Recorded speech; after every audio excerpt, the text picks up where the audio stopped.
All right, guys, it's your boy Shades. Let's go over the bottoms watch list for next week. I have my eyes on Mara. I'm looking to load big at around $15. We are in a range down here. It's been ranging between 15 and 20, so I'll look to buy at 15. That is my game plan. Let's just go through each stock here. Soundhound, I would wait for $3.50, $4. That's where our most recent bottom is. It ran here, consolidated here. We bounced off of that same level, so that's where I would look to load. It's looking like it's going to start downtrending because it did break its trend line yesterday. So I would watch for $4 for Soundhound. AITX, you're going to have to be patient, let it come down slowly but surely. Buyers keep trying to push it up, but they're struggling. So I would wait for 003, be patient with it. It takes forever. D-Nut actually bottomed out today, as you can see. This was a previous bottom once, twice, three, four times it has bottomed out down here. So maybe a good opportunity to buy donut or Krispy Kreme, D-Nut, whatever you want to call it, nice and cheap. And it tends to have these runs here. I have not bought in because I don't know anything about Krispy Kreme. I don't know. I don't, and I know nothing about it. Like this is my first time seeing it. I didn't even know that they had, like, that they had a stock. So I'm not gonna buy in. I'm gonna just watch and go do my due diligence and look at the financials and see what the company look at the company and see what's going on with that, because I don't like trading stocks that have bad financials, that aren't growing their revenues, etc., etc. So I gotta do my due diligence first before I jump in on that one. But it is a good play if you're just playing the chart and not taking fundamentals into account. Tilray, they diluted. The bottom is down here under 180, so that's where I'm looking to load that one.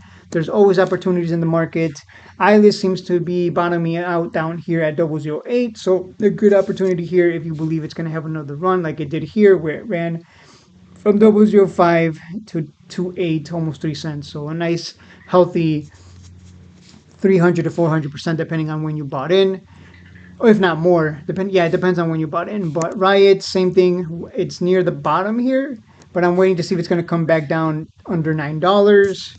That's my personal target.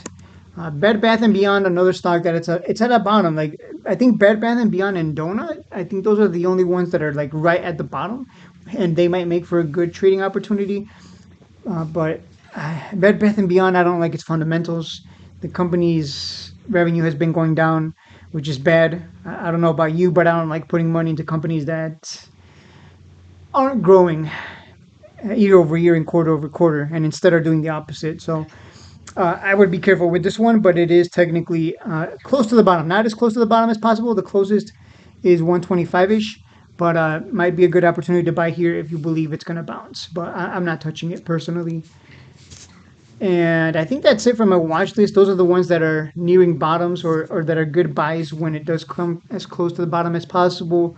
But other than that, I don't think there's anything else worth touching on my watch list. Let me see if I think maybe CLF.